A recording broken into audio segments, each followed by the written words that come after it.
In this video we'll break down how PSG edged past Liverpool to reach the quarter-finals. Liverpool began the game on the front foot by pressing the PSG backline intensely. Diaz and Jota picked up the two centre-backs, while Salah covered the left-back Mendes. Szoboszlai and McAllister would drop back to cover the pivot, usually Vitinha. This was effective at preventing PSG from dictating the game with short passing. Salah's curved runs were effective at stopping the ball going to Mendes on the left. And with Liverpool's centre-forwards covering the pivot, it forced PSG into playing the ball back into dangerous areas and then longer, less accurate passes, leading to quite a few misplaced passes from PSG in the early stages of the game. In possession though, PSG were fluid, with Neves dropping into the back line. It pulled a Liverpool attacker away from Hakimi, meaning that Robertson would now have to press. This then gave space for Barcola to move into, with PSG creating gaps in the Liverpool defence. Dembele was then able to exploit this space on the right with clever movements, where he could overload Van Dijk and find crosses into the box. Vitinha dropped into the penalty area to disrupt Liverpool's four-man pressing system. This movement allowed the centre-backs to widen. Vitinha's position forces McAllister to vacate his position in the centre of midfield, leaving more space for PSG to attack.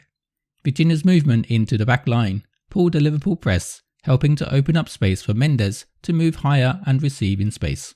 PSG pressed in a 4-3-3, with Dembele covering Konate and Barcola on Van Dijk. Kvaratskhelia, who played on the right in this tie, picked up Alexander-Arnold.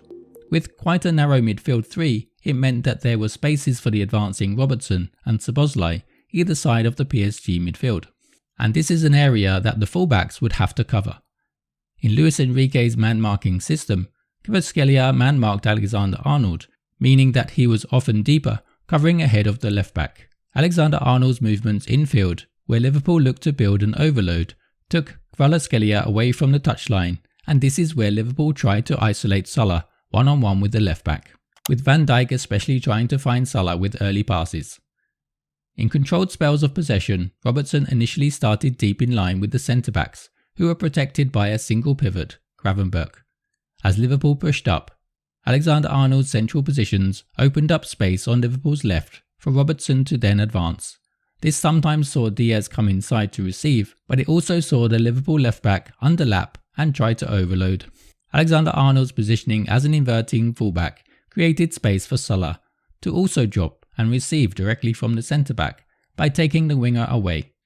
From narrowing positions, Alexander-Arnold was able to move into PSG's four-man defensive line, leaving Salah in space on the right for switches of play, where they could then overload the fullback. Although PSG had a larger share of possession in the second half, they adopted a 4-5-1 without the ball. Dembele's curved runs cut off passing lanes, forcing Liverpool down one side. They were outstanding at cutting off spaces, reducing Liverpool to an XG of just 0.55. It was difficult for Liverpool to control PSG's possession with the movements of Dembele, who started as the number 9. Dropping between the lines, it gives the Liverpool centre-backs a problem. If they press, then it would allow the two players either side a chance to get in behind.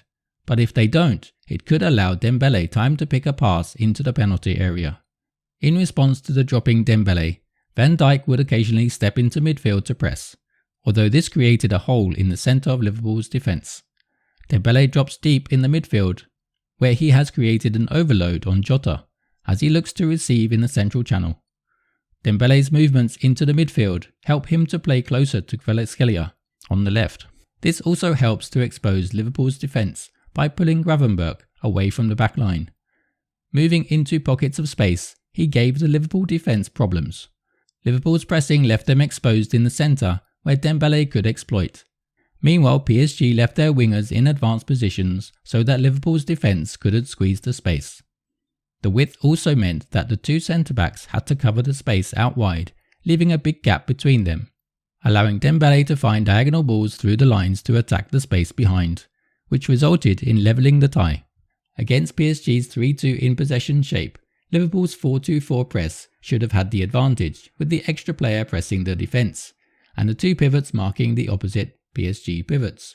However, the two Liverpool pivots hadn't had time to reposition themselves so that the staggered midfield goes the other way, protecting balls from being played infield, where the space is. So with clever movement, Dembele can now receive in the central channel and attack into the Liverpool third. A reverse of the first leg where the goal was against the run of play. The game was much closer than the first leg and could have gone either way. And in a similar way to the first leg, our goalkeeper was the hero for the winning team. Thanks for watching.